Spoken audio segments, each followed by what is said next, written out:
Thank So, you. yeah, so welcome everyone. It's great to see so many faces on our final design thinking meetup of 2020. And so we're really excited tonight to have Ken Sandy along speaking to us. And the topic is 10 steps to lead through influence. I'll introduce Ken properly in a second, but first I'm going to hand over to Zoe to do an acknowledgement of country. Thank you. It is glorious to see you guys. So yeah, I'd like to begin by acknowledging the traditional owners of the land. So we're all coming from very different spaces, but for me, where I am is at the Darra people of the Eora Nation, and pay my respects to the elders past, present, and future. If anyone else wants to do a shout out to from where they're coming from, please feel free to give a quick shout out or put it in the chat. But as you can see with our map up there, there's a lot of amazing people who were here before, and there's a whole bunch of, it's really beautiful to acknowledge that and be part of it. So thank you, and thank you guys for joining us. Okay. So, yep, so these are our organisers tonight. We're all on the call tonight, and the event is sponsored by ThoughtWorks. Normally that would entail pizza and beer in the ThoughtWorks office. Fingers crossed for next year. I'm thinking hopefully 6 months from now we'll be meeting in person. But what this has enabled is we have found that we've been getting people joining from across Australia, and I believe tonight even Singapore and some other countries. So often meetups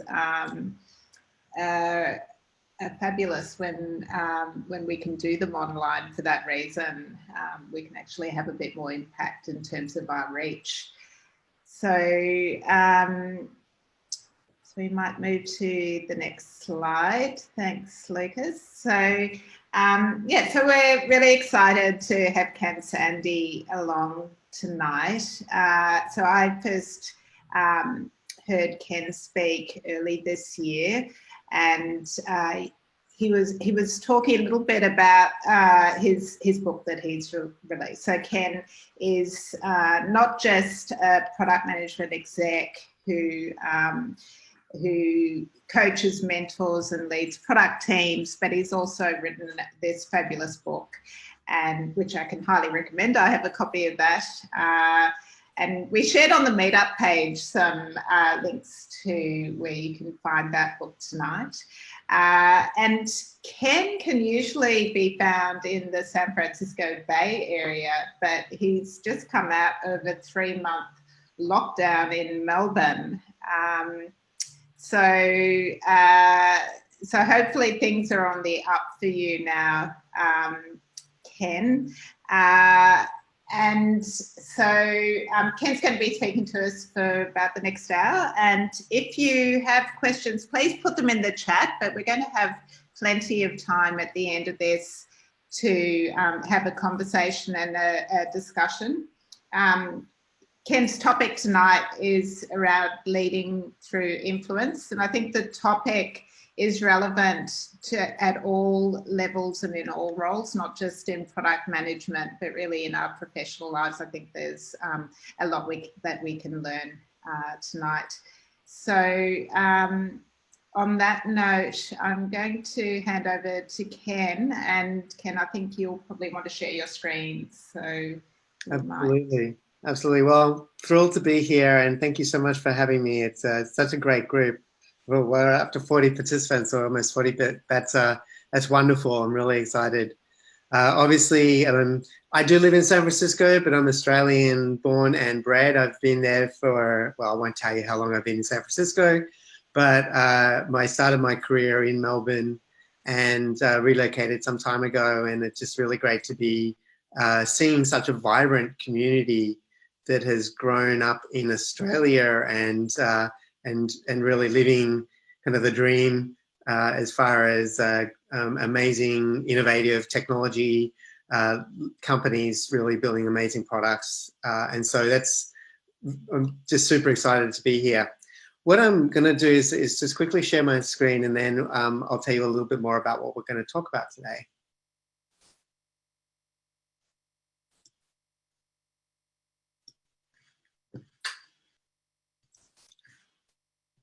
All right, you should see a full page and not my speaker notes, yes? Looks good, Ken. Good, PowerPoint worked for me, yay.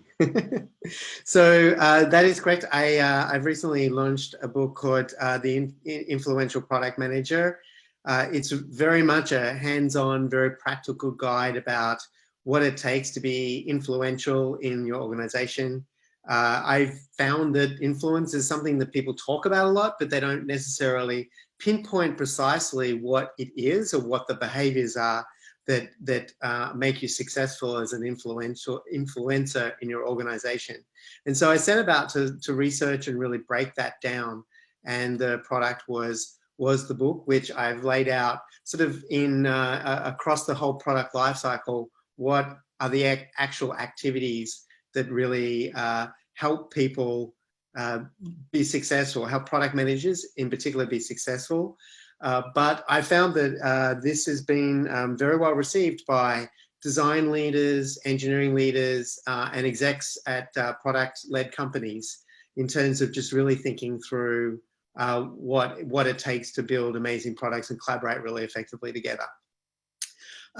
In addition to the exec roles that I've held, I do now largely do consulting, workshops, and coaching, usually at exec level, and I also teach at UC Berkeley, University of Cal in Berkeley. So I've started a class there on product management now 8 years ago. 9 years maybe, and it's been, I can't even describe how we started with just a pilot class with a couple of interested students and how it's really taken off. Timing was great. All the APM programs started up around that time. And so product management, certainly from my point of view, is become a profession that's highly sought after. And now as we've begun to find it maturing, there's a lot of very transferable skills. It is possible to actually teach it and help people accelerate those skills. And so I'm very pleased to be teaching that now in my 13th semester. So we have roughly 400 product managers who've well, more than that in terms of students, but roughly 400 product managers who went through the course who are now practicing product managers in industry. Today I'll be talking about 10 steps to lead through influence. So this is sort of the Cliff Notes, if you're familiar with Cliff Notes, but the sort of summary version of what are the top 10 things that I've found that if you as a product lead do pay attention to and really focus on owning these tips or owning these steps, you will be far more successful than maybe someone who's not paying attention to this. And so some of these will be good reminders for some of you, and some of them might be new insights. We'll be talking about kind of what is influence. We'll talk about those top 10 steps, and then we'll have plenty of time for Q&A. But do not hesitate. It's a small enough group. Do not hesitate to drop a question in chat, and I'm going to ask Kate, please feel free to interrupt me if I'm not seeing the question and it's relevant to what we're talking through. If we don't get through it, we'll definitely make sure that we talk about it at the end. Before we do get started, I would like to hear from you about what do you do to influence your organization? Just drop in the chat window a couple of ideas that you do, and I'll just sort of see what people are coming up with. Tell stories, narratives, so super important. Being able to really articulate reasons, underlying reasons, and the context that people are actually working towards. It goes well beyond obviously the facts. It's also really tapping into the emotions, focusing on benefits and the kind of the why is absolutely critical. Challenge nicely. I like that one. I'm actually going to introduce, there's a mindset framework which I like to use, and being a challenger is one of those mindsets, and really owning that and saying, look, my job is to make ideas more robust, and I want our company to do the right thing. So challenging nicely and being able to kind of really push is super important. Try to sit next to someone rather than opposite them.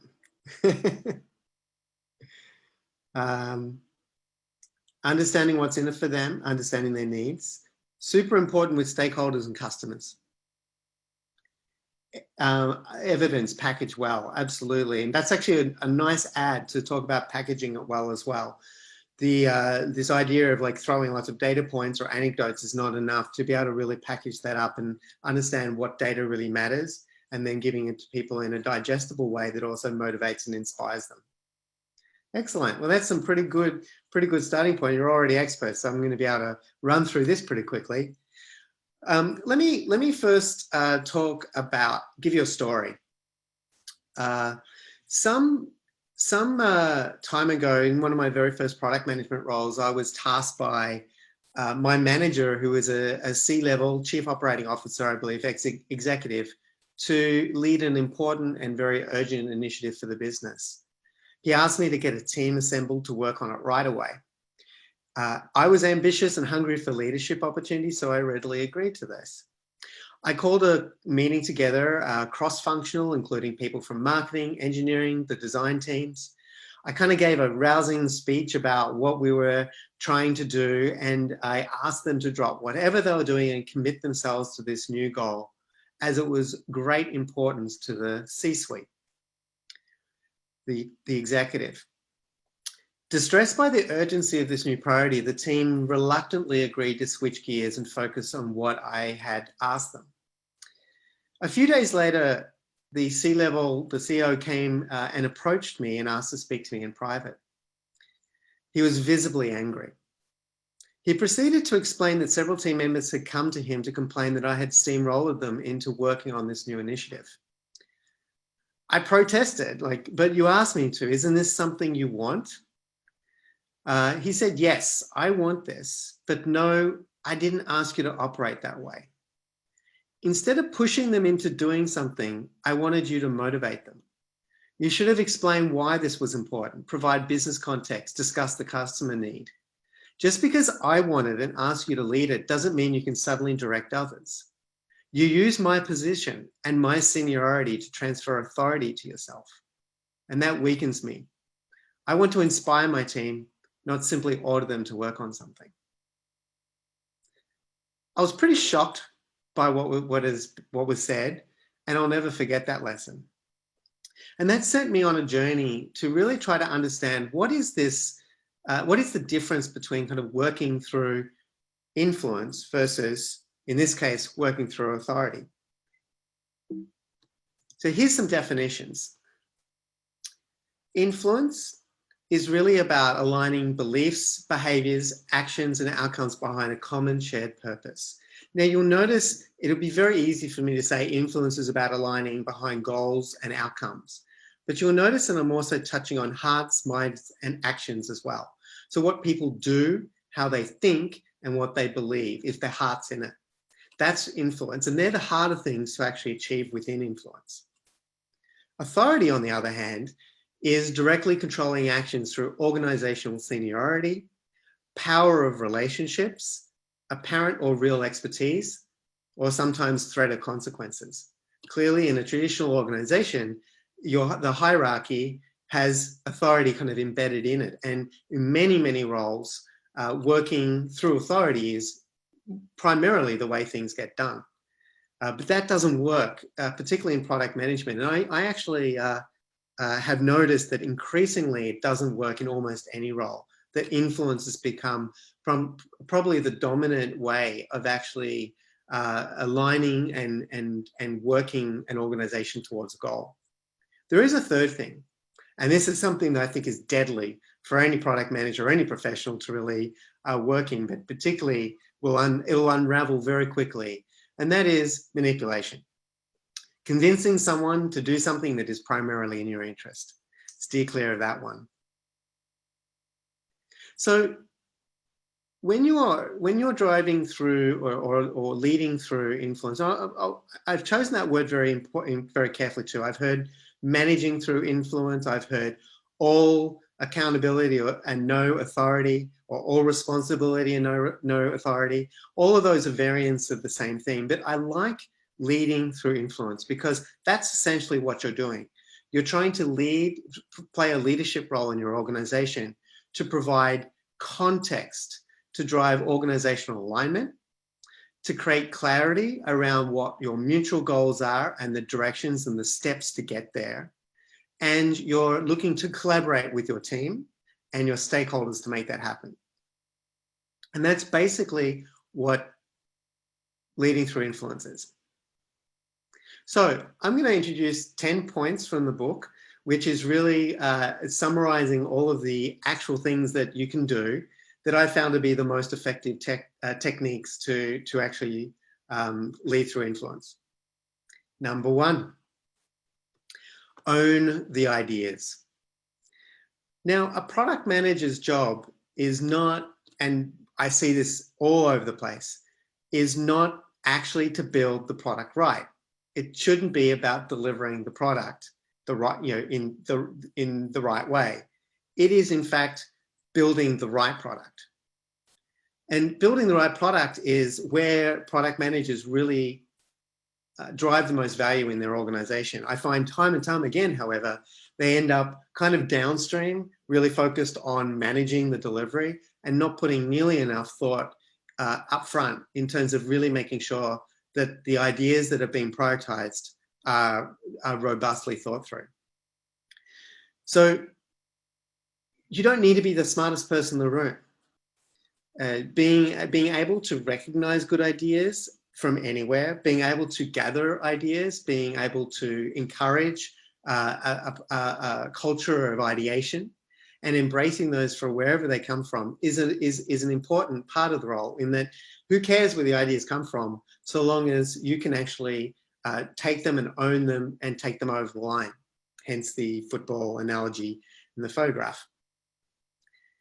I find, and I'll introduce a simple framework in just in a minute, that once you actually have understood what ideas are on the table, and by the way, I've noticed many product managers actually really hate ideas because they can often be very, very distracting, particularly if they're coming from like stakeholders who have very, very clear ideas about what solutions they're looking for.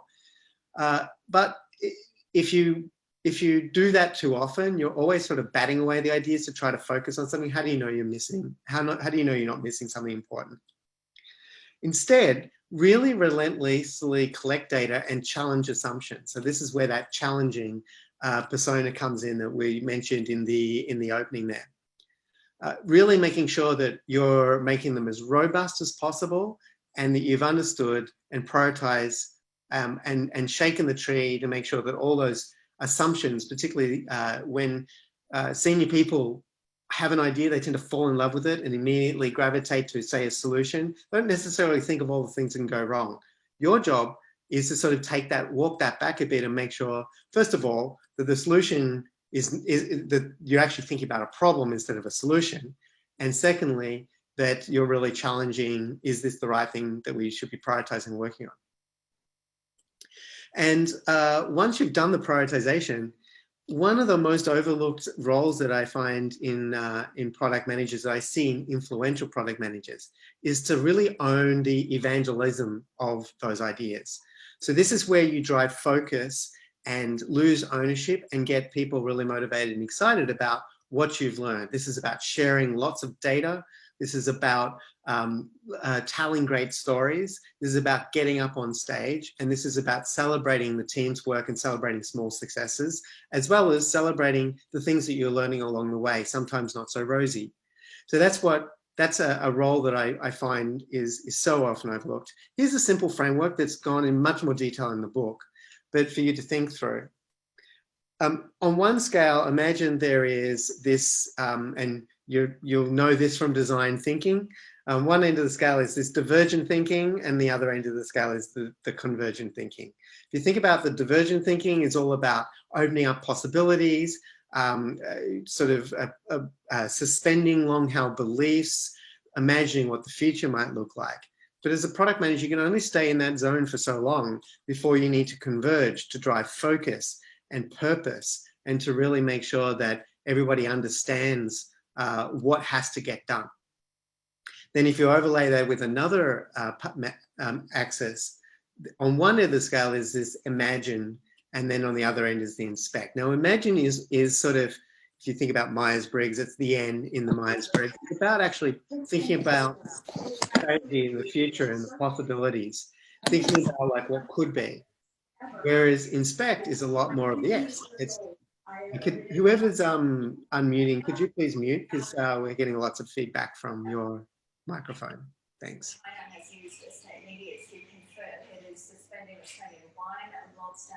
Could you whoever's on mute, could you mute?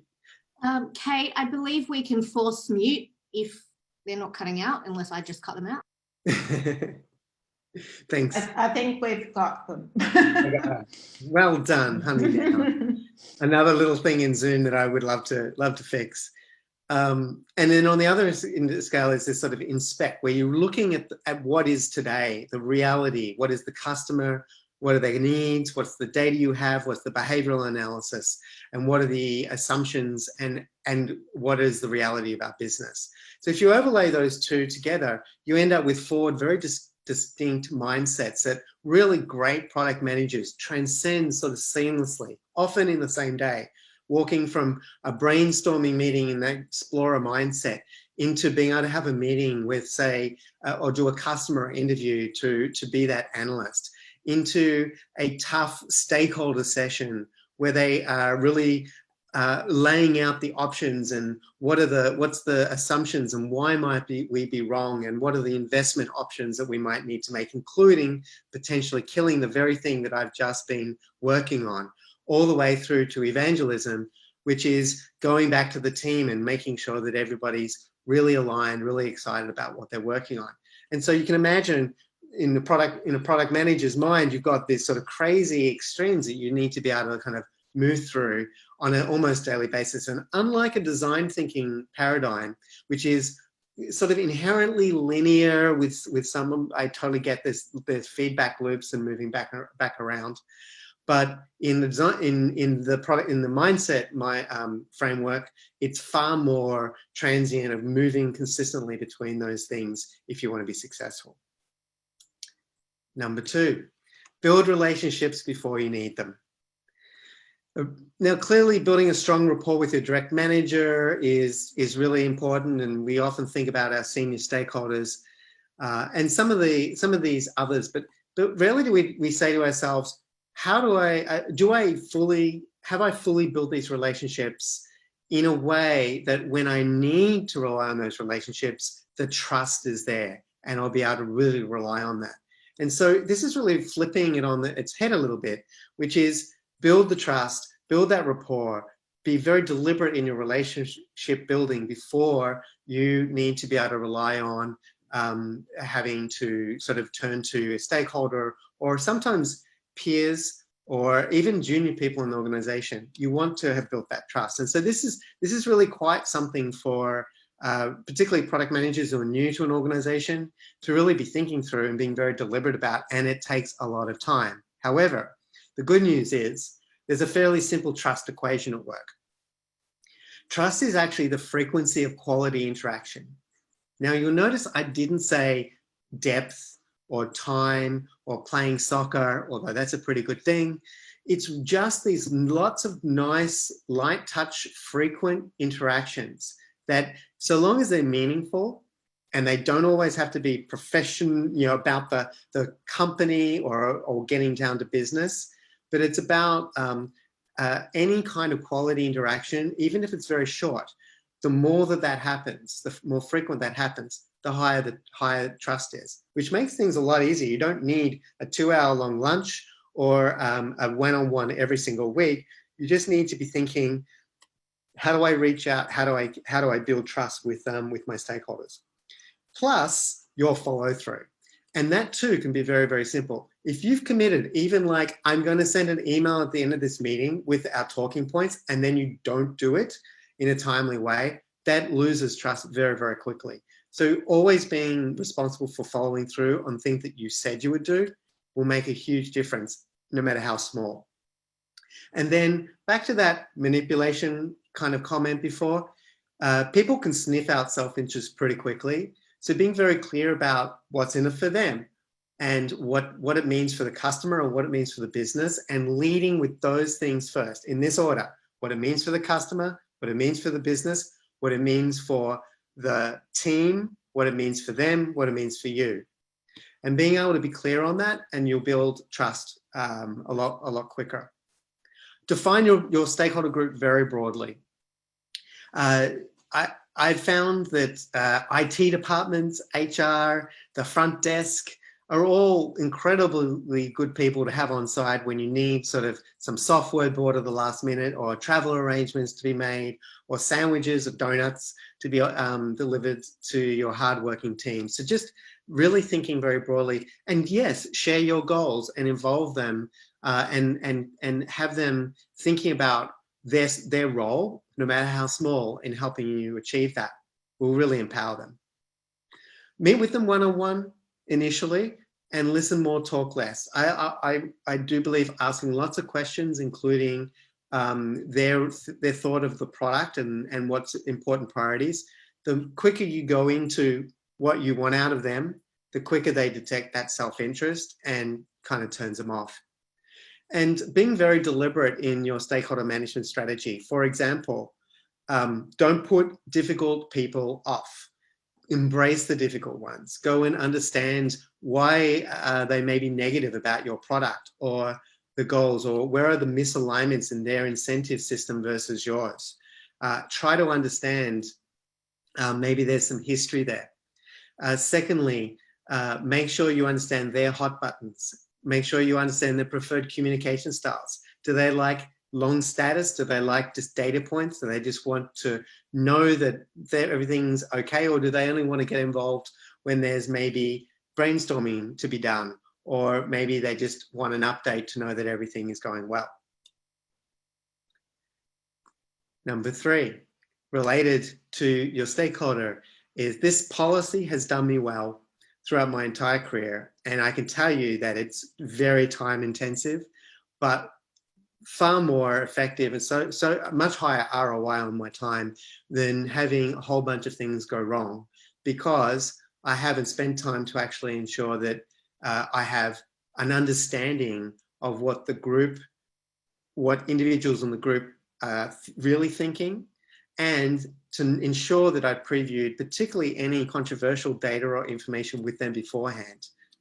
And they're not surprised in the middle of a meeting with something being revealed that they haven't had a chance to actually process and digest.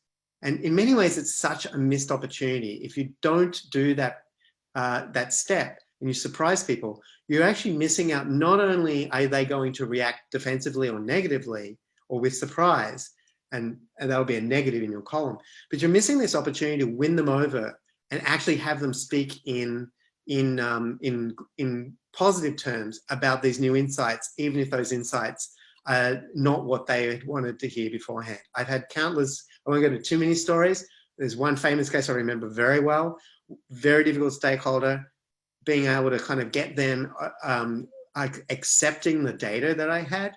And they actually spoke in very positive terms about the new direction when it came time to the meeting. So this is very simple. You're aiming to kind of pre-wire this group consensus. Dangerous word. Don't consensus is next to impossible in any organization. That's not really what you're shooting for. You're trying to ensure that you're previewing these key points individually with the people who are going to be in that group and pre-wiring it.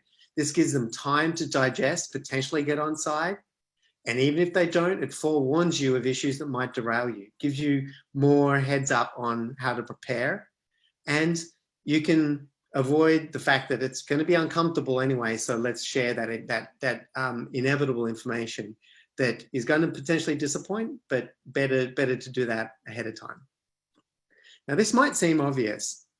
I am astounded how often I see this done poorly. All right. Number 4, focus on the problem, not the solution. Now, we've heard this, and we're in the design thinking group.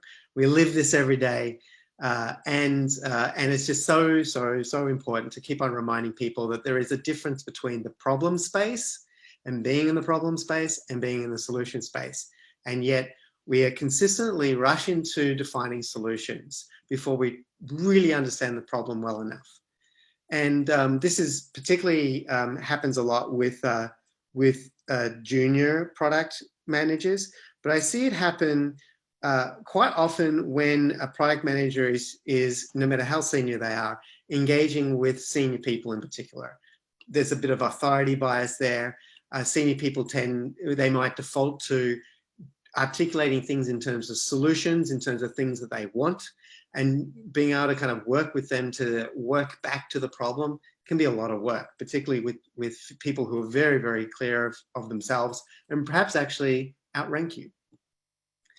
So no matter what you do, I'm not going to go into too much detail because you're all experts. Defining and validating from your customer's viewpoint, the moment you actually talk about that and stepping back and say that's what we need to define in terms of those terms rather than the business terms, you can often have a breakthrough there. I really like just recasting everything as a hypothesis.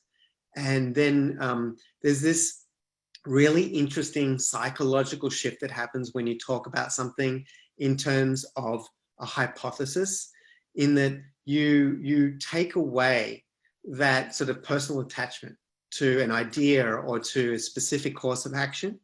And if it doesn't work out, you always said it was a hypothesis.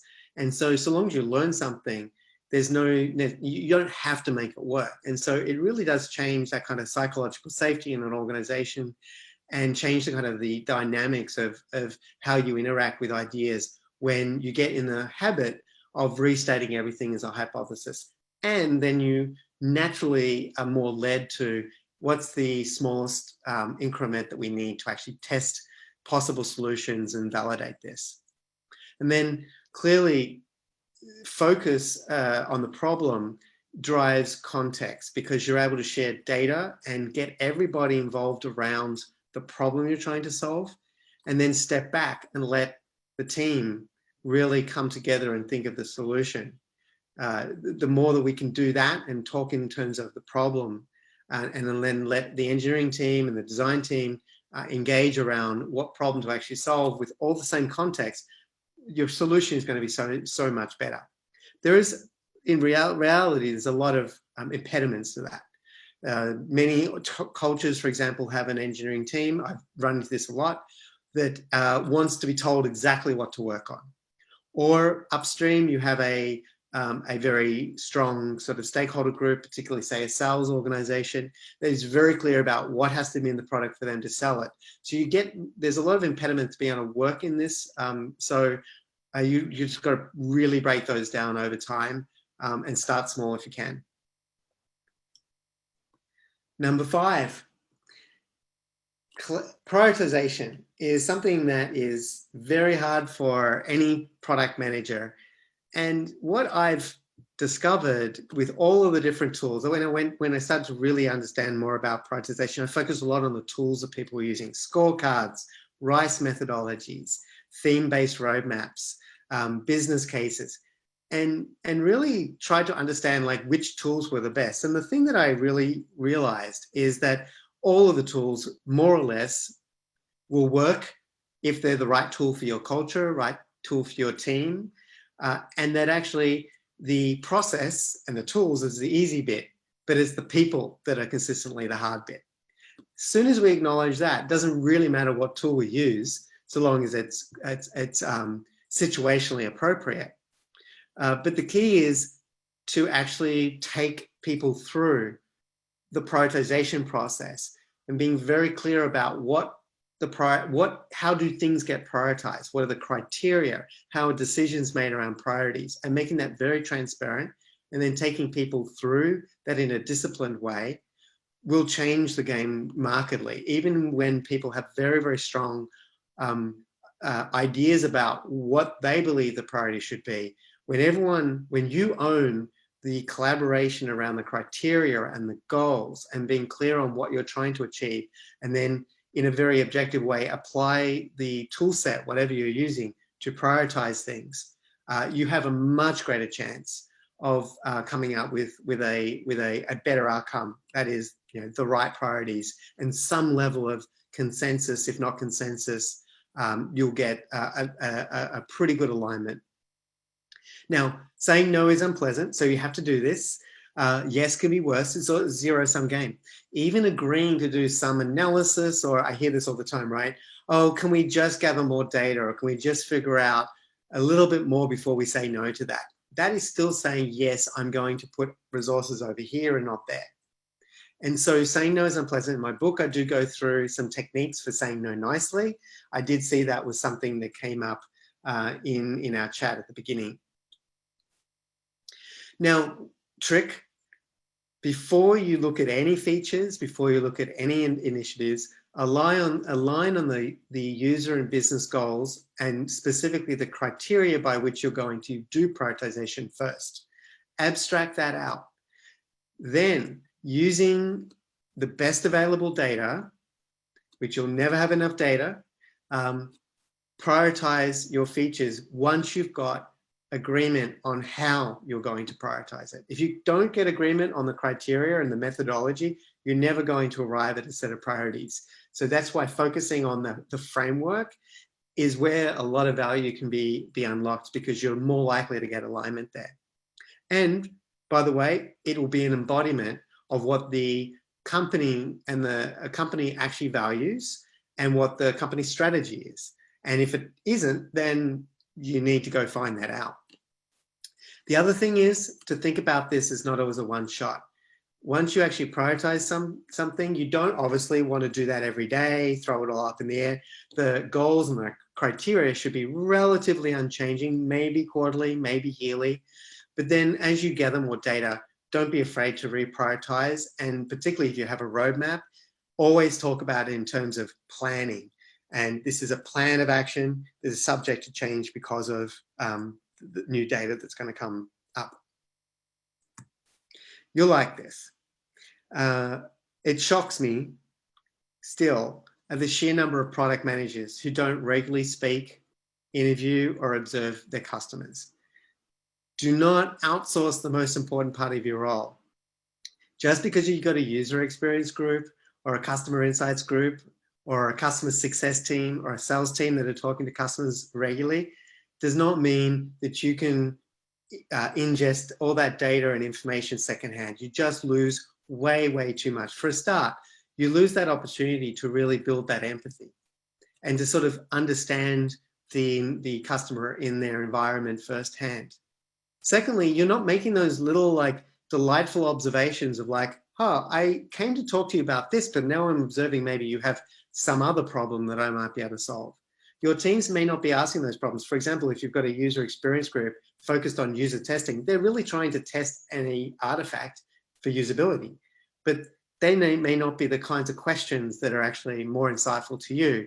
You're looking for maybe new opportunities, new areas of value. Now, it's time and time again, we make this way too hard. We always make this all about like some big upfront effort where there's a ton of research goes on for a long, long time. I really push back on that. There's a place for more complex, in-depth consumer research, absolutely valuable. But to rely on that by itself It just doesn't happen often enough, doesn't happen with, it's very time consuming. I recommend getting this very frequent, informal and lightweight engagement to give you a sense for a consumer organization. Say you're building a mobile app. There is no reason why you can't have 5 users coming to your office, or you going to the local Starbucks or coffee shop every week. There's no reason why you can't do that. Okay, you might invite 5, 4 might turn up and 3 might be useful. That's fine. All those little kind of half hour like time talking to the customers, you're going to improve your understanding and your learning and your insights just by a little bit every single time. And it's quite fascinating to me how even just 5 data points can unlock, you can discover so many issues very, very quickly, because anything that comes out, even with 5 users, I think there's actually some data that I saw where just by talking to 5 users, you have a 80% or more chance of finding something that affects more than 20% of your audience in just by talking to 5 users. So keep it lightweight. You'll learn a lot very quickly. And think what happens over a year if you've talked to 50, a couple of weeks off for good behavior, 50 times 5, okay, maybe 50 or 25 times 5, tons and tons of users you've talked to, and it really didn't gobble up a lot of time because you're not going in with all of this planning and artifacts. You're building a simple script. You're coming up with 1 or 2 hypotheses you're wanting to test, and you leave it at that. And then, of course, partnering with your research, insight, user experience teams is essential. So you don't go alone. Just don't solely rely on them. Number 7. How many times have I heard product managers say that my team, or I'm driving engineering, or I'm driving delivery? Partner with, don't drive engineering. I'm sorry, engineering doesn't work for you. How do you overcome that?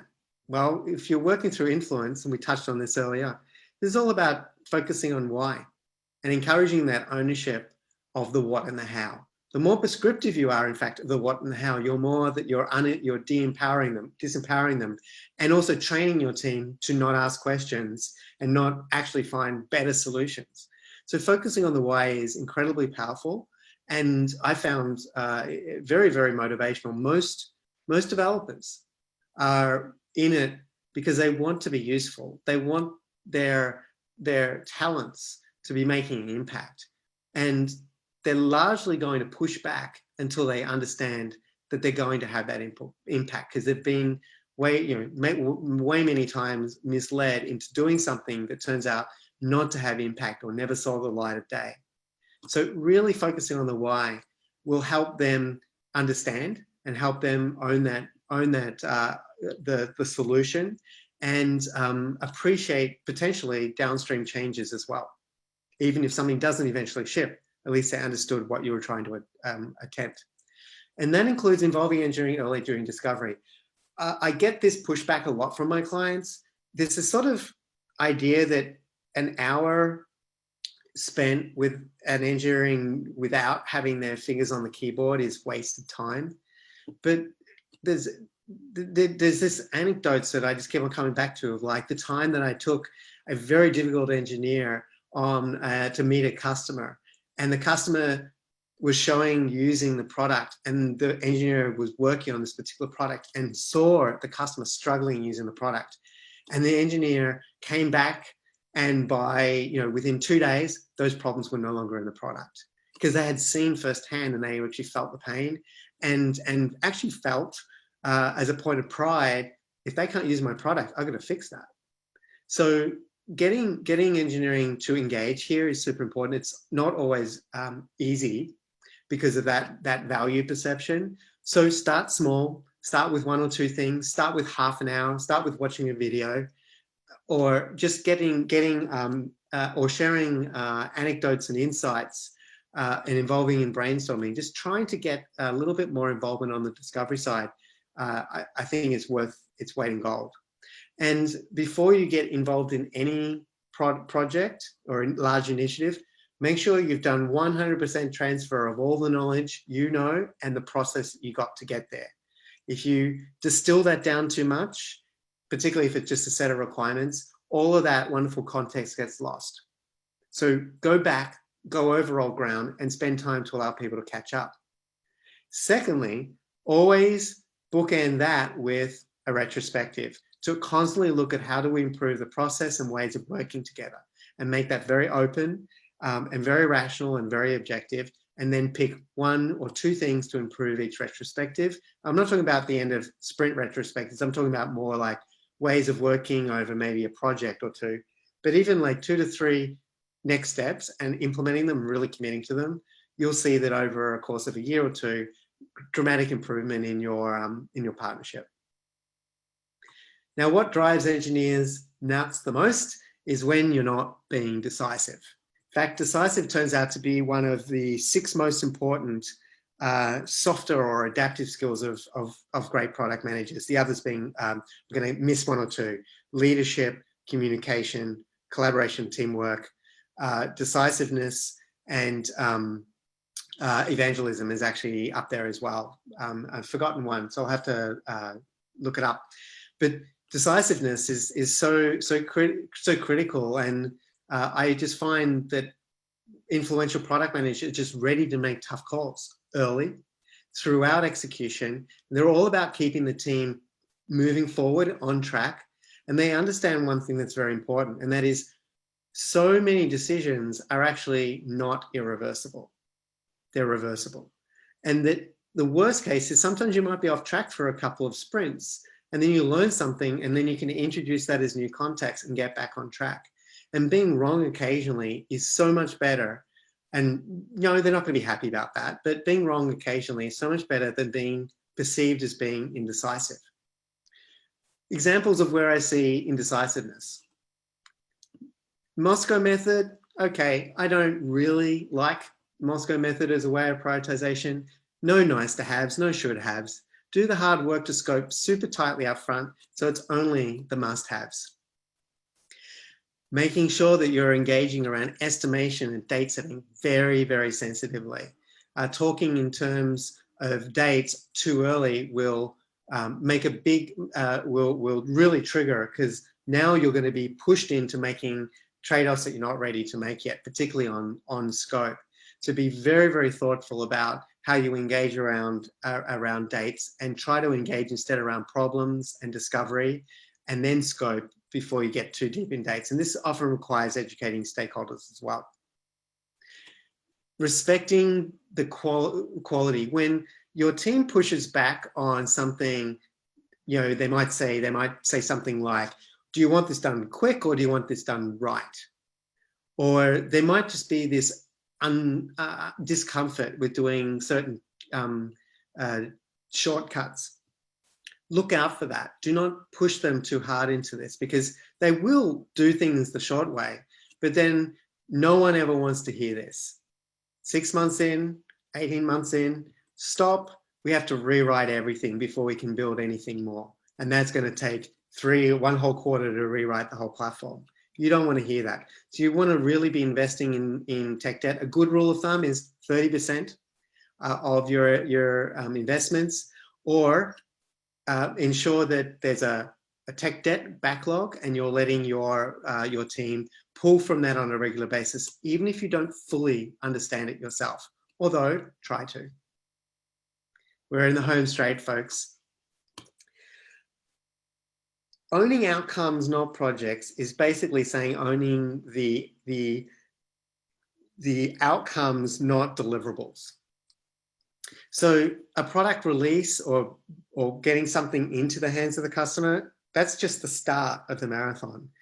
And I see far too many product managers at that point take their foot off the gas, and they don't drive go-to-market, they don't drive adoption, they don't ensure that there's metrics that are being monitored, and they don't look at those metrics and determine, am I hitting the outcomes that I promised at the beginning? They sometimes don't even have success criteria that they should have set at the beginning. So how do you even know whether something's going to be successful or not? They don't look then at the optimization opportunities, and they don't flag to their stakeholder group that things aren't done. Just because we release version 1.0 doesn't mean that we don't immediately need to get on 1.1 And by the way, if the product that we just released was the most important thing to do and it's not actually hitting the goals, it's probably important to get that right before you move on to the next thing. So you really need to make sure that you're engaging your stakeholder group during this very, very high, highly visible, high stress time when you're bringing something into the market, and really making sure that everyone and all the different people involved in the go-to-market success are involved and understand what their role is to play. You have to be very disciplined of managing post-launch issues. You do not want to miss something. I hate it when I'm told by my boss that he's seen a metric going down that I didn't see first, and I expect that from my team too. I want you to be the first to know, not me to be the first to know. And really owning that iteration and optimization. And that brings me to my last tip, and that is really making sure that you've got metrics that measure what really, really matter. We've seen those books and nice thing on vanity metrics, and yet every dashboard I look at, just about on the product side, are largely full of distractions. They're irrelevant to your actual product, and sometimes these vanity metrics can just severe fundamental issues. For example, they tend to look like this. They'll be numbers instead of percentages, so they're not comparable. They will not be meaningful to the product goals. In other words, they might be getting people to, say, registration, but not actually measuring onboarding, later adoption, and retention. They might be easily biased by external effects. So, for example, did you do something in the product to make that happen? Or was it some marketing campaign? Or did we acquire a whole bunch of users that are just different than the ones that you're used to? They tend to be lots of averages, missing all those interesting patterns and maybe segmenting and cohorting data. And they tend to be not all that well understood in your organization. So that's vanity metrics. Value metrics are the opposite of everything. And that is really getting to the pinpointing those metrics that indicate that customers are getting value out of your product. They tend to be leading indicators. They may correlate, ideally cause longer term achieving of the goals that you set out to do. They should be fairly easily and quickly read. So these indicators tend to be showing that users are adopting your product, using your product in droves, have positive feelings about your product, are advocating your product, and coming back and using it voluntarily.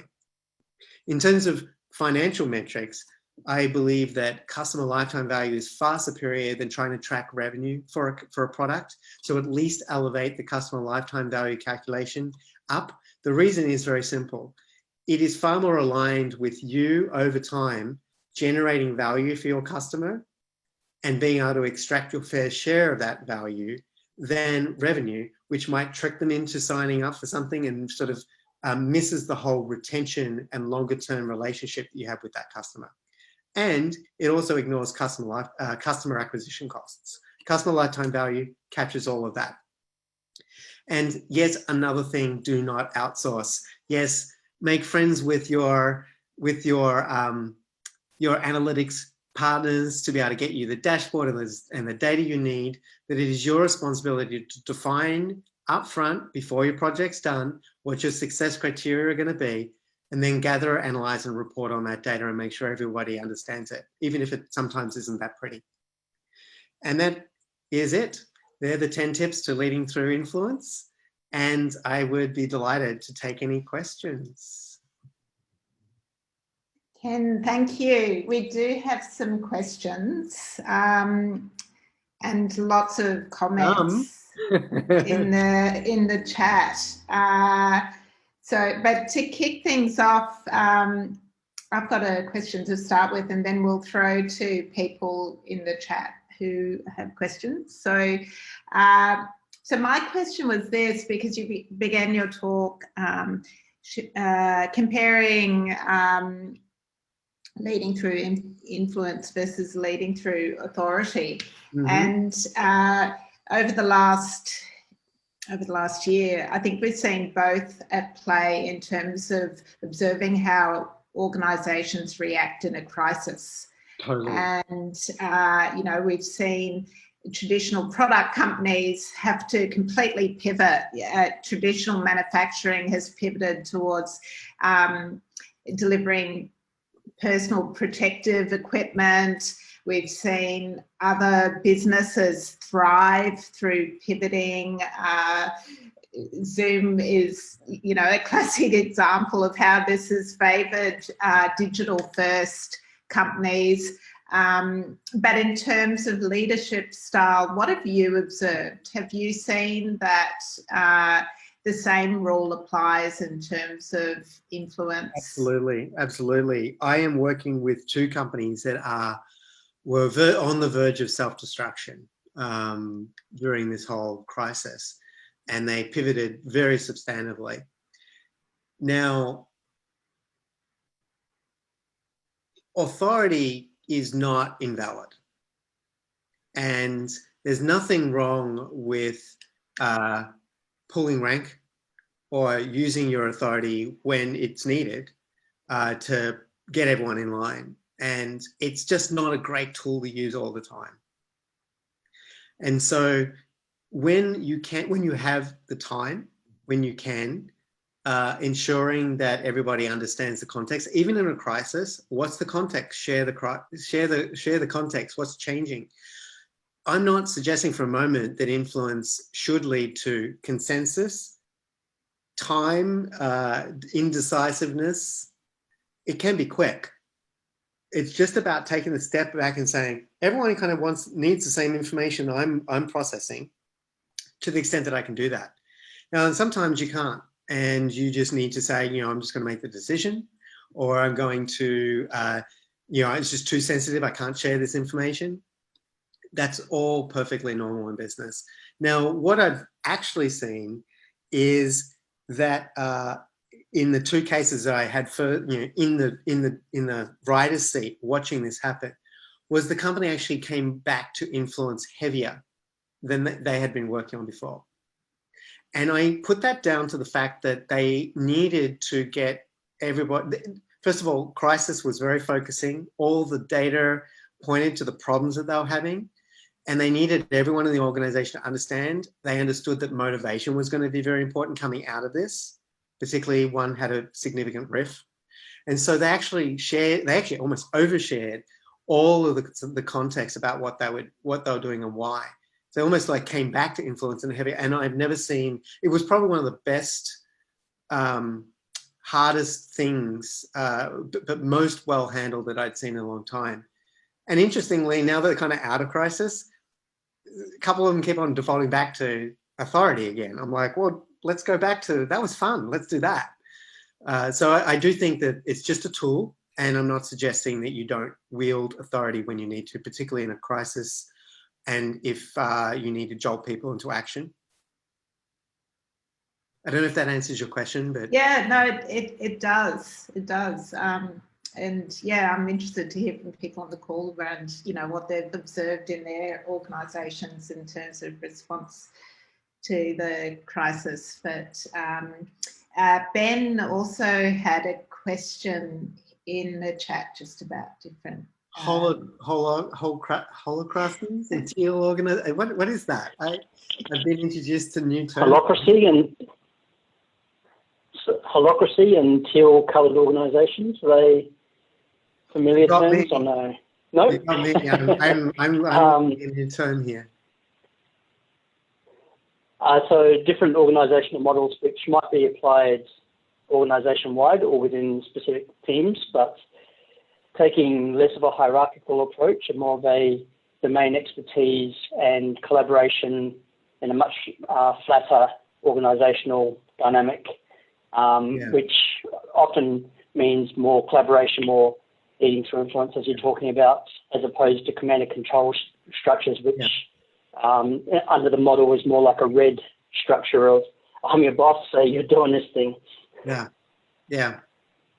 Well, I go back to the pros and cons of both. I don't think one or the other is necessarily better, and I would actually argue that either extreme is probably not going to be productive.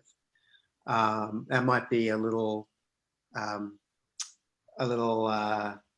confronting for me to say that, but the issue that I see with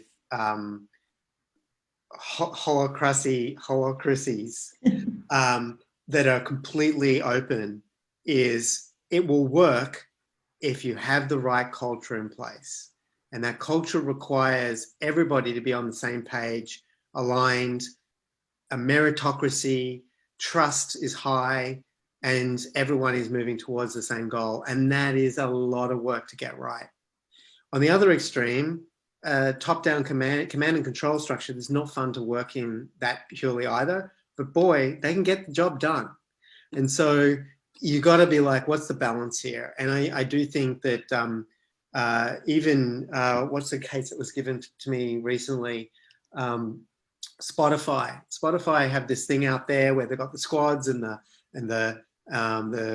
guilds and all that kind of really great stuff. Turns out they never really got that to work, and they went back to a little bit more of a traditional organization where they had to standardize on, no, this is the process we're going to use, because they had like 15 different agile processes.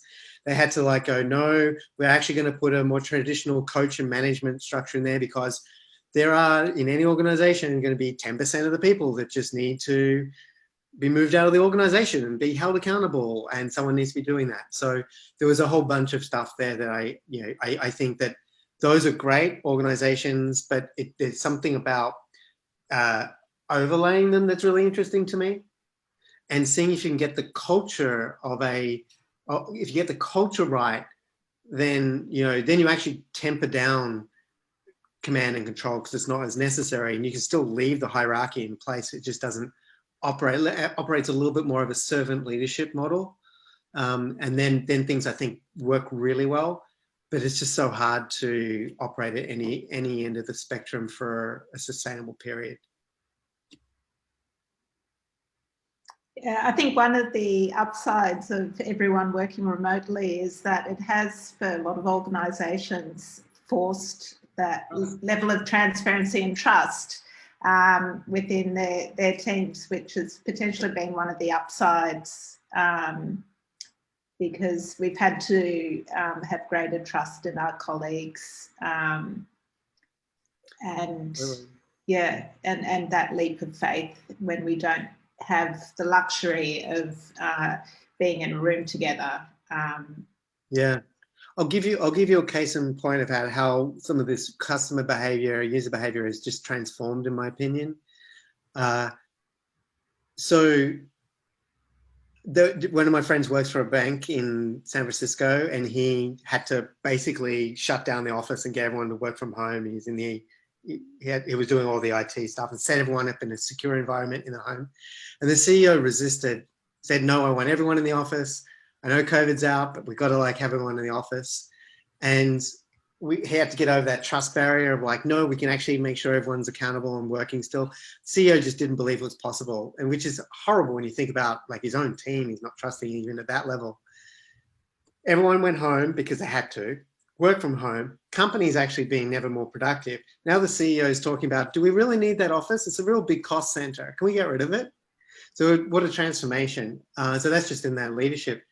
For me personally, I'm working deeply with clients, and some of these are really in their teams and changing their teams up and evaluating and helping like change things. And a number of them, in fact, most of them now, the ones who I'm currently work with, I've never met in person.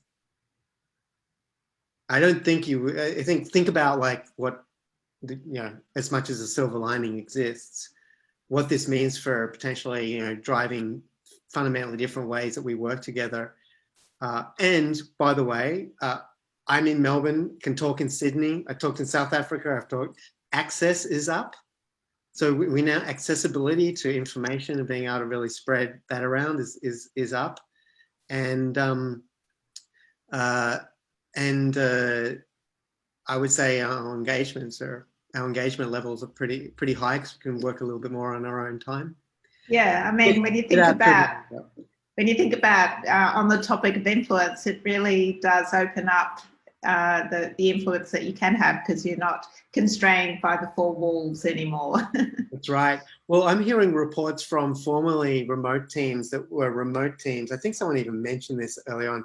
Remote teams, and then they were working with in-person teams, and there was always an information gap between the people on the ground sharing a lot more information and that not being available for remote teams. And this has been a great equalizer, and all the information is flowing a lot more freely now. And to lose that would be a shame. Yeah. Diane Gatto had a question. Diane, would you like to pose your question, or would you prefer I just read it? Go ahead, Diane. Sick of hearing myself. Yeah, sorry. Yeah, okay. Thank you.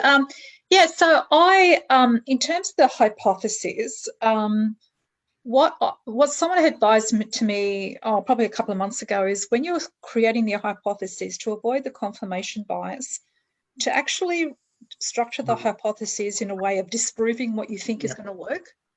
Yeah. Can you talk more about that? Yeah, that's called the null hypothesis, and yeah, I do talk about that a little bit. It's an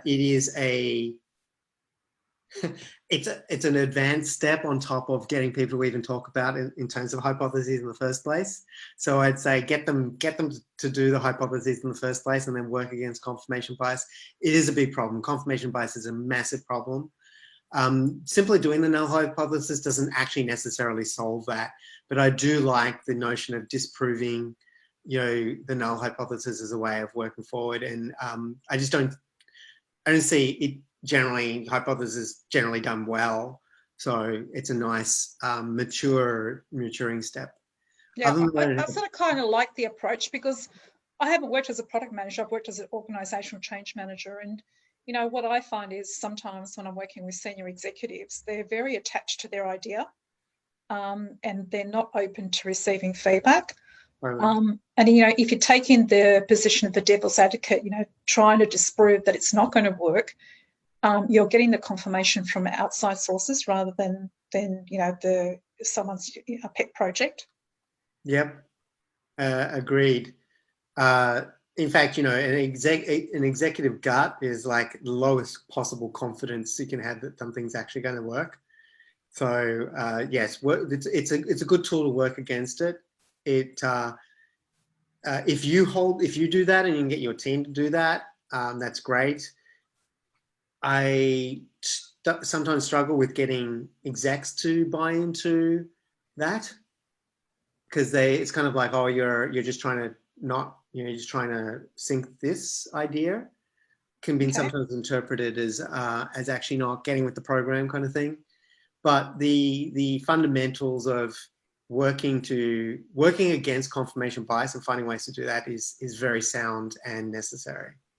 Okay, thank you. That technique. Cool. And we've got another question here from Moef. Would you like to talk? I'm not sure have I got your name right? Yeah. Yes. Yeah. I'm ready to pose my question. Yeah. Thanks for this opportunity. So my question was when you were talking about leadership and like the influence and manipulation type of leadership. How do you build the trust with the team? Like you're talking about maybe from the management perspectives to the subordinate and the employees. So if we're talking from the opposite side, from employees to the management, if there is no kind of influence or there is no shared goal to be the basis of building trust, how do we deal with these kind of scenarios? Apart from finding another company to work for? Exactly, yes. Because I'd start there. Culture is so challenging and so hard to kind of change. Mm-hmm. And so it depends how embedded it is. Look, politics exists everywhere. People are going to manage, at some level through authority. You can't work against it. There are just some techniques in terms of the importance towards managing that and the way you engage and ask questions. So, for example, in people in authority that are very clear that this is kind of what I want, you don't want to, not confronting them head on is not a good idea. Being a little deferential to their authority, acknowledging that, and then asking really good questions and showing that you're really interested in their idea and sort of matching some of that. That's not manipulation, that's influence. That's opening up the conversation so you can have a productive, objective conversation about it. But yeah, and so you can't just be like, oh, I'm going to have the null hypothesis, go back to that and try to disprove you wrong. And you're not gonna be very effective. So I actually like that word when I think about things. Is this approach going to be effective? It might be right, but is it going to be effective? And so trying to moderate your behavior to engage in a way that is not openly manipulative, but still deferential and sort of understanding that you're trying to get them to a position where they're going to trust you enough so you can actually work into the analysis whether or not this is actually a good idea or not. And you don't need to win that debate the first time you fight that battle.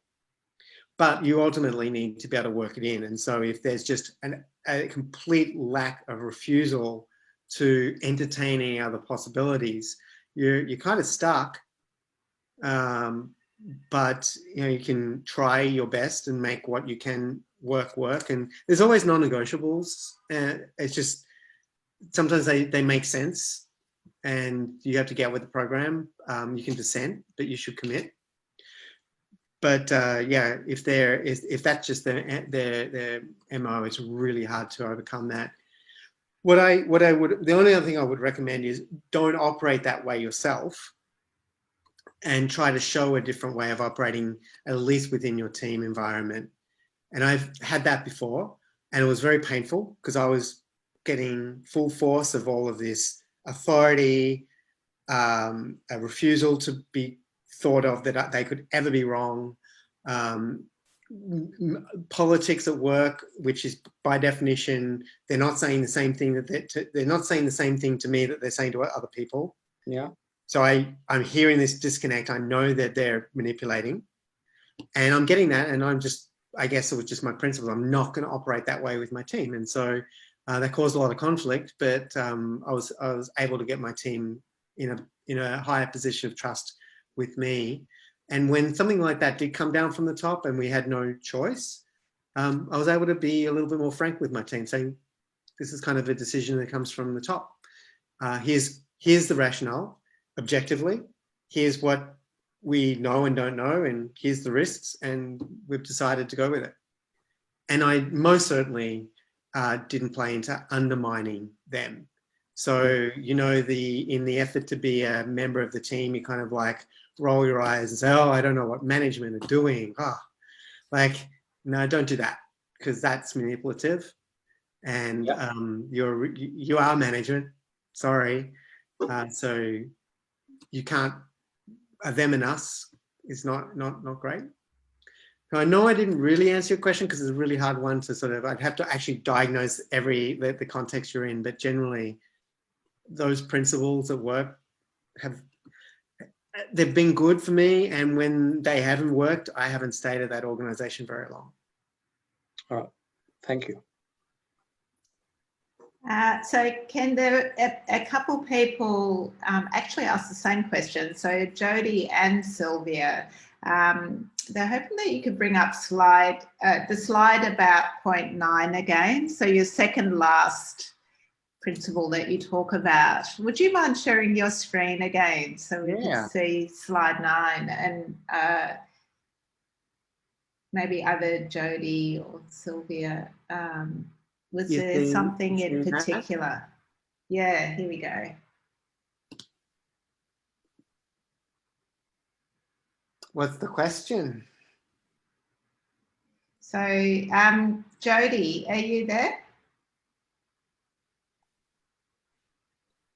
She's probably on mute. Sorry, I was on mute. I was talking really well to myself. Yeah, just knowing the problem and not the outcomes resonated, and I liked the points, but I was capturing the screens as we went, and I didn't grab that one. You got it. By the way, I'm gonna make the PDF is available, so you've got cool. it. Yeah, I really liked it. I wondered as you were going through, since I've got you, Yeah. like the maturity And by the level book. that you see in Australia for you know, this kind of level of product management, and I mean, to me it feels very akin to human-centered design as well, and they're all munched together really. Like what do you see the differences between the States and here? That's a great question. There's a couple of things. These are just to be really clear, this is like very scant data as far as Australia goes. Just the vibe. Yeah, I'll talk about the vibe. So the first thing I've noticed is that, unsurprisingly, it's more WYSIWYG. What you see is what you get. Kind of, you know, there's a little bit more like directness, and I think that's cultural, Australia cultural. But when it comes into product management, it feels more. To me, it feels more authentic and easier to talk about some of the challenges and things and disagreement and conflict is actually embraced, I think, at a higher level here. And I'm thinking part of that's cultural and part of it's just, you know, the Australian product management scene, how it's evolved. Where we fall down is I see still far too many product managers not live this principle, that their product managers see their role as effectively managing a backlog for engineering to build a bunch of things that they've decided are important, and then they get them to shipping and they move on to the next thing. And I'm oversimplifying it, but this notion of really metrics is a great example. Just the maturity by which I see organizations in the US now embracing the need to define your metrics and be super clear about what you're shooting for. But, you know, going beyond A/B testing into, you know, whole projects, to be really, really clear on that. We're not there yet. We're still a little bit on the delivery mindset still, and so that's where I'd love to see Australia grow. That's metrics up front, is it, Ken? Sorry, like getting that up front. Yeah, getting metrics up front as sort of, this is what you're being very clear about what you're trying to shift, and then being honest and coming back to it. And so first of all, making sure that you define that, making sure it actually gets built in the product so you can track it, going back and building a dashboard and making sure that's part of the release, and then monitoring it, and then coming up with like insights about what's really going on and being just really honest and reporting out on what we're doing. That's got a ways to go. So it's just about you know, follow through at some level, but it's also it can be uncomfortable. And by the way, this is a generalization because I can tell you plenty of companies in the US fail miserably on being data driven in these sorts of ways. And I'll also say that I've seen also it go too far. And a really good case in point is companies that have gone down the A/B testing route, where everything has to be an A/B test. And that's not necessarily, sometimes you've just got to have gut. Feels like the right thing to do. It's part of our vision. We're going to just build this because it's really great for customers, and we're not going to test into it. And that balance, you know, there's companies that are overdoing it in the US now. An interesting, just to share an insight, Ken, that aligns with what you've just said. When I've done a lot of strategy work in the past, and you try and get feeders for what the strategy is for a company, and one of the things I always ask for is, what are the goals and objectives that you measure your own role success on? And you get given their goals and objectives, and normally number one on the list is, I'm going to deliver this project on time, on budget. And it's like, no, please, no. Nope, that's actually a constraint, that it's not a metric of success. And these are sometimes C-suite executives that have these metrics. And yes, of course. I do go into the book about this. This is sort of this arbitrary date setting kind of stuff that execs tend to do. It's because it's very understandable. They've gone far enough away from actually pulling the dials that it's the only lever that's sometimes kind of left. And so that tends to be the lever they'll reach for, is get this done by this date, set an arbitrary date. There's this sort of furphy that it's also going to set some kind of sense of urgency, whereas meaningfully talking about the problem you're solving will set a lot more a sense of urgency. De-scoping something so it's truly the value that you need to create will get things done quicker. So there are things I just recommend doing before you get too much around the date setting, and then some techniques of just how to set a date with an exec, involving, like, you know, being very clear about your confidence, being very clear about these, you know, the planning dates, trying to negotiate for milestones instead of a deadline. It's often helpful because you can track those quicker, and then that also can include things like time to discover, and then you turn around at that milestone and say, oh, this is what we've learned. So the next milestone's like stuff like that. But look, it's a behavior that it doesn't, you know, I have no magic wand of like, oh, no, you'll never be asked for another deadline again. I'm not going to sit writing that blog post, never be asked for another deadline again, because you're going to be asked for a deadline. And it's about trying to, you know, give yourself enough time to learn enough so you can be more confident about what you do end up committing to. A couple of questions. I might, which I have a similar question around teams moving too fast, and how do you stop them just going and delivering before they understand the architecture and the structure and the goals?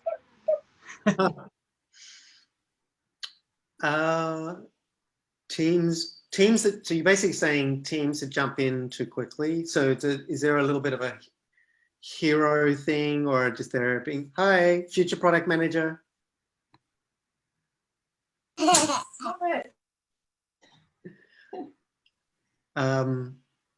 is one of the great things, seeing all kids and pets. Yes, it happens a lot during the day. Virtue of a 5-year-old who's not at school yet, so. But I get a lot of smiles on the other side of the camera, which is nice. That's awesome.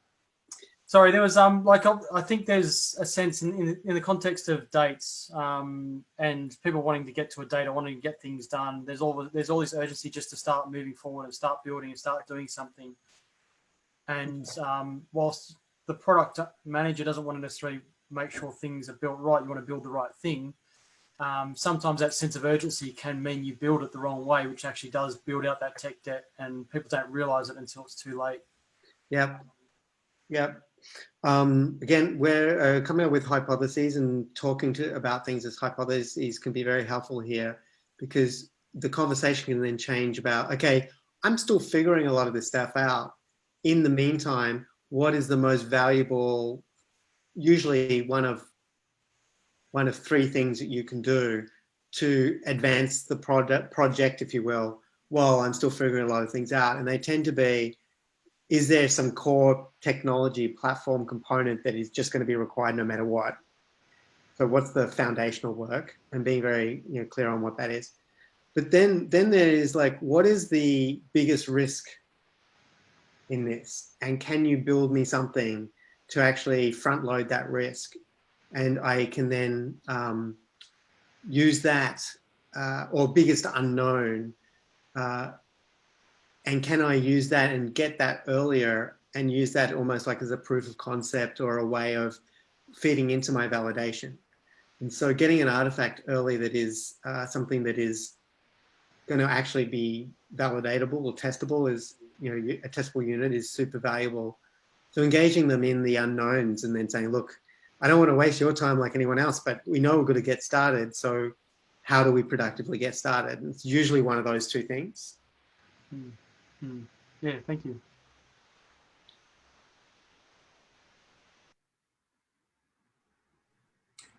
I think Lorraine's left, but she asked a great question. That's all right. We all answer. We might pose it, because we're recording the session, so she can catch up on the answer. But I'm just trying to find it. She's moved from a really large company to a small startup, and is finding it difficult to get the business to slow down. So they just want features deployed as soon as possible. So yeah, her question is, should I just relax and Yes. wait till the product's more stable? Like, yeah, it's for a start, like, and this kind of feeds back to the last question as well, is that if you're in an environment where you've got people who are really trying to ship and move things fast, that's actually a much better environment to find yourself working within than the other way around. So lean into it and embrace it and let them build some stuff that might get thrown away. That's okay. Like, worst case is that you might be a few things off, few sprints off, but especially if you can get them to build something, as I was just saying, you can get them to build something that's a testable unit that allows you to either A/B test or to go out and validate in the market. That's super, super valuable. So lean into it and get them to build it. So in this particular feature factory example that you just talked, this is very, very common again. The best way to actually tackle that one is to start calling every feature a hypothesis, let everyone ship it the way that they've been used to working, but ensure that there is a feedback loop, that when we're going to ship this, we still have success criteria. Here's our hypothesis. Here's what we expect to happen. Here's how we're going to measure that. And you go back and measure it. And very quickly, you start seeing all these features I've been shipping, what's actually working, what's not. And that's a bit of a wake-up call. And I take that data back to the exec and say, we're 60% efficiency here. Is that how we want to be working? And that'll often, not always, but at a minimum, it will make us think a little bit differently about what we're shipping, as each feature is actually not a done deal. It's actually a beta or it's an A/B test. And we try to shrink it down a little bit more, ship part of it, and then come back to it if it's working. So you might still be in a little bit of a feature factory, which is not that pleasant, but you're now at least getting the data loop going. And so if people have the data in their hands, they can choose to ignore it and keep on making decisions about, like, let's ship all this other stuff. But at least you're being very transparent about, this is the result of this behavior. great. That's great. And Diane had a provocative question. Diane, are you still on the call? Would you like to? I sure am. This has been a great session. So I've dealt with a lot of psychopaths in my time as an organisational change manager, and your statement about being influential, not manipulative. Is there ever a good reason to be manipulative? As defined by getting someone to do that is against their interests? So the situation where I had to be manipulative, which is very rare, was that, again, it was a C-level executive who wanted to have a pet project imposed on the people, and the people were strongly resisting the change. And so I'm sort of drawing an analogy that if in the product or in the service arena, which is where I'm transitioning into, if there is ever a situation where it is against the best interest of the organisation or the people or even the customers, then do you actually need to move into a more stronger influential? And if the influence doesn't work, do you actually be outright manipulative? Interesting. Never been asked this question. I just think it's a slippery slope. It's like, it's an integrity issue for me. But I'm looking back and I'm like, yeah, there are times where influence, where was the line? I think if you can maintain integrity and you're not lying, frankly, where you're telling as much of the truth as you can. And look, sometimes in business, there are things you can't share, right? But it just feels really, really hard to walk that line over a long period of time. Because it does pose an ethical dilemma, and the way I rationalised it was it wasn't for my best interest; it was in the best interest of the organisation. Yes, I understand. But you're right, it is that blurry line, and it's like, well, do I step over that line? And then, what's the temptation that I could do that over and over again? Yeah. And what is the consequence if that is then discovered? Well, in this instance, it had a better outcome. I hadn't actually reflected on what could have been. I think if I had not done anything, it would have caused a train wreck in the organisation. They'd gone through so much change. People were, there was quite a few people writing resignation letters, and they were actually, doing massive transformation. Yeah. And because I was always talking to, the people, the other managers, the other lines of business, I had a more rounded picture. But this particular individual was very, very set on his ways, and I had to really work hard to try and shift his mindset. Yeah, I don't actually think that's necessarily manipulative the way you're describing it. It gets back to what's going to be effective and what's not. So just because you know some piece of information doesn't mean you have to share it, and sometimes you often can't. I am always working in an environment where I will actually often have more information than the individuals that I'm coaching. By definition, that's a good thing, that I actually have a full picture of everything that's going on, and they're not, the reason why they're being coached is they're not listening or they're not aware of an issue. And if I just lay it all out to them, they're not going to listen. So there is absolutely, I think, a case to be said that you've got to be thoughtful in the order in which you approach issues, what information you share, what you don't, how you navigate that. But the line to me is, if that was all out in the open, would it be a lie? Or would it be literally one thing's being said to one person and something's being said to something else, and it's just obviously wrong or obviously manipulative?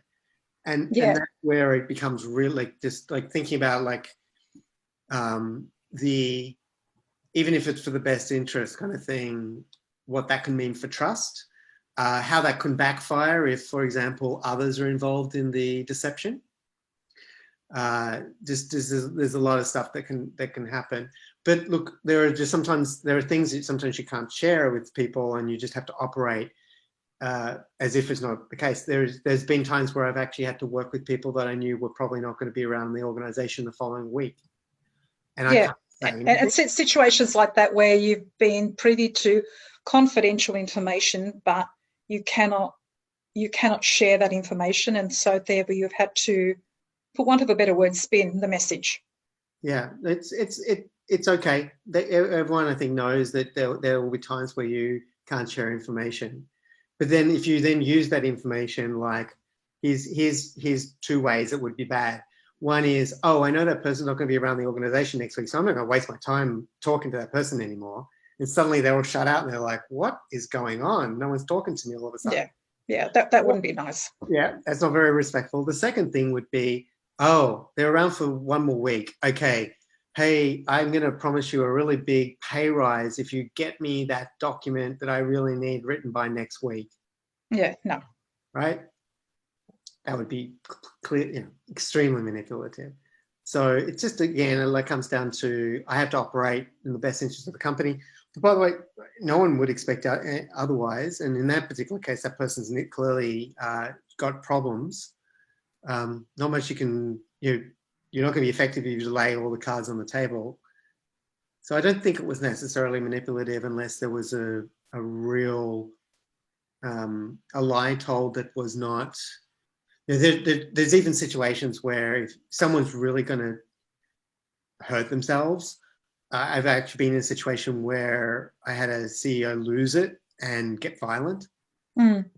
I had to kind of manipulate the situation, and I think that was fine because there was just no situation outside of it. So there are definitely edge cases, but I'm talking in the how do I approach product average, management? the average. On average. I like looking at exceptions, Ken. Yeah, exactly. Well, playing politics just catches up with you, and so being very careful with that is just really critical. And it's because in a product management role, you live and die by your effectiveness of being able to navigate an organization that doesn't work for you. Mm. Okay, thank you very much for that. You're welcome. Great question. I'm really going to have to reflect on this a little bit more and maybe come up with a couple of stories. Yeah, I can share some of mine. It's an interesting one for me, because I think when you're getting into those sticky situations where your values get tested, I always come back to what is your intention, like what is your true intent, and try and understand what is the right thing to do. Because sometimes you will have to lie to come up with the right outcome for that person or for that organisation, and I don't want to make that sound like it's a manipulative thing, but it's what is overriding intention and what is the intent there? Is it pure? You want to make sure your intent's not impure, if you know what I mean. Yep. Exactly, Lucas. Yep. It's all about the intention.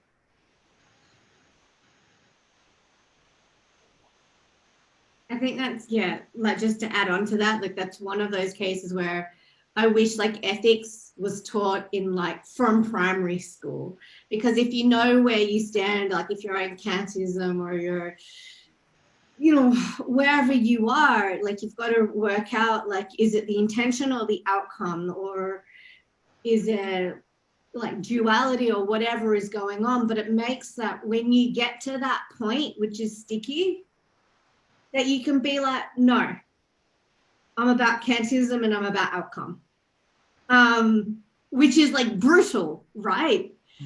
But you've got to be able to follow like the logic all the way through and see where that goes, and then go, well, how does it actually apply to this situation like now? Because there's totally arguments where it is about intention, but then a lot of the times, like, we're measured with outcome.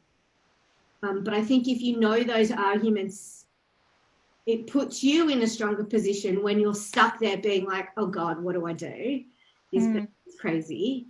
And they have no idea what they're asking for. But if you know them, and then at least it helps you as well, like, justify why you're going to take the action that you're taking. And to be fair, like, everything is justifiable, like, it's a slippery slope. But yeah, I think it's probably a good question to pose you, Ken, around how do you balance intention and outcome? And I think if there's probably an example of where I see that probably coming to the fore from a metrics perspective is looking at the value of the customer through their lifetime as opposed to revenue. It sort of shows more intent towards a customer. But then if you think about intention and outcome, whilst they can be aligned, you sometimes fail at meeting the outcome, but the intention was pure. So how do you, because that could still be a successful cultural aspect you want to measure and celebrate that successfully. So it's an interesting one. So it's a really good point you raised, Zoe. Curious about your thoughts. Thoughts on the so just pinpoint for me what. Sorry, because I can talk all day. Yeah, it's my extroverted nature is I'm just throwing stuff out there and but that play off between intention and outcome and measuring one versus the other. And when you mentioned, obviously, as a product manager, you're really focusing on measuring outcomes and making sure you get to those outcomes. And how does intent fit into that from a measurement perspective? I don't see any conflict. So my intent is that I wish to create value for my customers, so I solve a meaningful problem and extract my fair share of the value of that. My intent as a product manager, it's what I'm paid for, right? And my intent, to the sub points of that is that I want to ideally do that nicely. I want to do that quickly. I want to do that efficiently. I want to do that in a way that brings the team along with me. And there are, you'll notice there's fish on my cover. There'll always be fish lagging and off on the side and not, swimming backwards. In fact, in the book, there's a hidden fish somewhere who's completely lost. It's all by design. That's what a real organization kind of looks like. But generally, my intent is that I have a nice school of fish following me, kind of thing. But the outcomes are like, did I measure value? If I got the right metrics, am I actually delivering value, and am I measuring that value? And if it turns out that my intent was to create value and I went down the wrong path and I learned that and I decided I have to measure a different outcome now, that's okay. I don't see any problem with that. Yeah. I think it's more a cultural thing about people probably focusing so much on measuring outcomes, but not focusing on the intent of the team doing the right thing. Got it. Well, yeah, particularly if those outcomes are in your interest. Like, how do I get an extra 40 million in revenue? I go and ship a whole bunch of things that I sell and make a big promise, and then it turns out to be completely useless, and I churn my customers a year from now. I'll still get my revenue target. Well done. Yeah. Yeah. So, stuff like that does happen. It's why being intentional about creating value is sort of. I've definitely had one CEO who, literally what he did was I was trying to generate there's a travel product. And I really wanted to advocate for a carbon offset option that you could purchase from the site. A lot of research had suggested that there's actually a corporate travel site that actually corporations would like that as an option to be able to give to their employees as a way of sort of being okay with business travel, I guess. And pitched and everything, and I felt really good about it. I had a lot of data. This is actually something that corporations, not just individuals, wanted as almost like an employee benefit. And he just looked at me and he goes, "Ken, the only green I care about," and then he pulled a $50 bill out of his pocket and threw it on the table. I'm like, well, that's the end of that, because it wasn't going to make any money. I was like, well, that's the end of that one. And I was very disheartened because it illustrates me in a most stark way everything I kind of already knew about him, was that he wouldn't prioritize anything. Like it was all about like, am I going to get money out of this? And I saw him being manipulative. I saw him being manipulative with investors, with the media, and it just left a taste in my mouth that I just couldn't stay there. So it is, and look, made a lot of money. The company was fine. People liked the culture. Like, it was just this integrity, that the intent and how those outcomes were being measured was so misaligned with how we wanted to work. No, his last name wasn't Trump, but he's one of his biggest supporters in San Francisco. And I'm not going to say any more. I think that says enough. We're almost at the end of our time, but Ken, Grace has recently listened to your book, your audio book. So we were curious to hear from Grace and what you got out of it, and whether there's anything in your own job that you've been able to apply, perhaps. All right. Okay. Thank you, Kate, and thank you, Ben, as well, for acknowledging my comments in the chat. And Ken, great talk and great book, of course. One, I want to share, like, to me, the most important thing that I got through the book and while I was listening to it was like some reinforcement about believing in myself, like in these concepts that I have about what is to be product manager and what are the things that I have to do. Like, listen to this gut about what I have to do with the product in an organization where there are a lot of egos, or that we are trying to build something new, that we're trying to discover what it is, and nobody knows what product management is.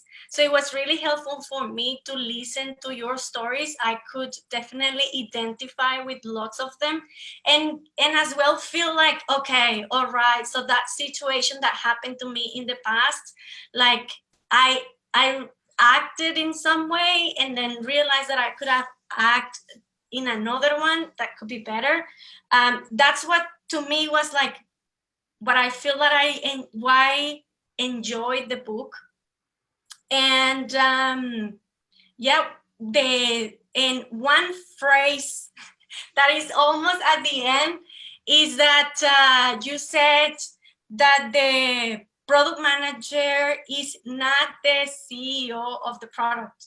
It was like, okay, it's good. I love to hear this. And you mentioned that it's because like we don't have like this power of actually being the CEO. Like we don't own the P&L, and we don't have this much of like basically it's like we don't have this power to actually, it's like, own the product itself. However, we have like the responsibility, or like the I would say responsibility. You definitely use better words for the success of the product. Yeah. So that was like very good to me, because I get to feel frustration sometimes, that I want to do something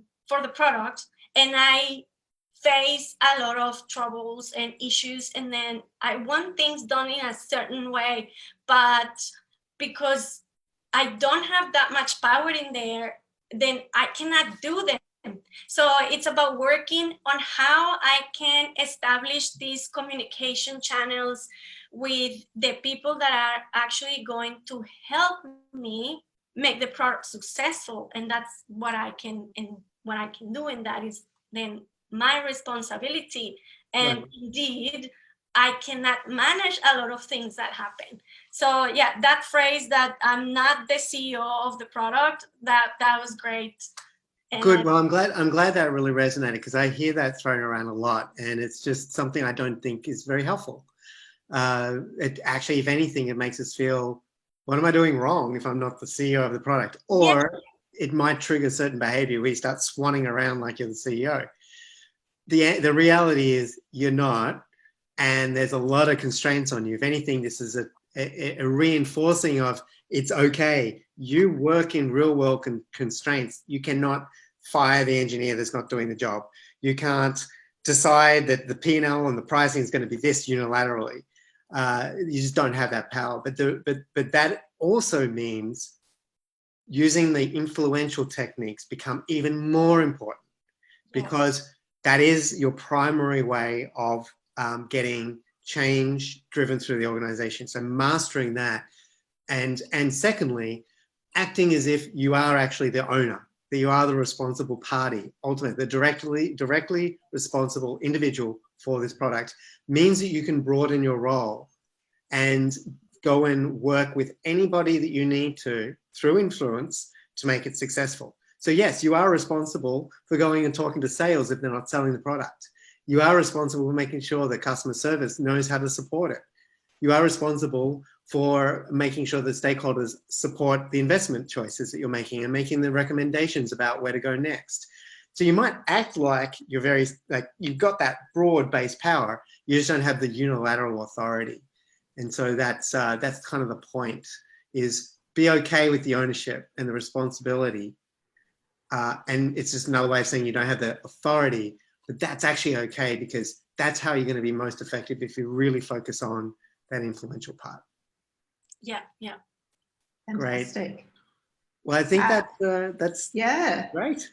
Yes, we've gone over time, but Ken, thank you so much for spending time with us tonight and sharing that amazing talk and great insights.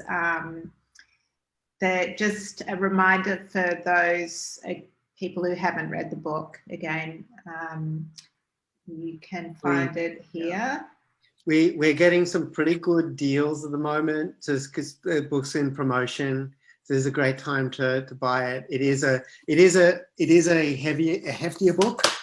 That's because I wanted to get it to be very, very practical and hands-on, and that you could use this as a reference to kind of go back, okay, where's the partner with engineering? I'm having trouble with my engineering team. Where's some ideas for that? So it is intended to be something that really gives you a great starting point. So I would obviously be delighted if you picked up a copy. There is an ebook, paper book, and you've discovered the audio book, which I must say I didn't. You're not going to have to put up with my voice on that one. But it would be great if you could pick up a copy. and let me know what you think. I might just say that I did miss that you didn't speak the book, like that you were not the narrator, because it's really awesome to listen to a book with the original author. They wouldn't let me do it, and I think it's because my Australian accent would have been just like too much, too foreign. Right. In another edition, maybe. Yeah, maybe in another edition. Although I really wanted some big Hollywood actor, but the budget wouldn't run to that. So no George Clooney on the audio book. No, I was actually more Freeman. Like, that would have been nice. You can always get Donald Trump. He'll be out of a job soon. Who knows? I'm going to have to go look at the map. They're supposed to announce Georgia today, but gosh, it's going to be. So just to give you an idea of how close that race is, they're like the winner is likely to win by somewhere in the order of 0.1%. It's crazy. Yes, it's extremely close, and it's Anyway, taught us not to believe in exit polls. Definitely not. I posted on Facebook that there's one job that won't exist at the end of 2020, and that's going to be political pollster. Okay, well, thank you everyone for joining us tonight. It was a really fabulous discussion, and it is our last design thinking meetup this year, so we're just so happy to get Ken along for it. We don't yet have our agenda for next year, but you can expect to see us back in, what are we thinking, Ben? Will it be January or February? We traditionally skip January, so every second Thursday of the month should be back into our usual rhythm, and then we'll have to have conversations around when we can do some degree, might have to be limited audience, but some degree of face-to-face sooner than later, we hope, but we'll see how that plays out. Fantastic. And the pubs are still open, so we can always just go to the pub and catch up. That would be nice. I miss the post-event talks. Yeah. If I go to the next one, Ken, can you make it to Sydney and you can sign my book? Oh, no problem. Thank you guys so much. Have a Merry Christmas and a Happy New Year, and hopefully 21 is better for everyone. But lovely to see you guys. Have a good night. Thank you for joining us.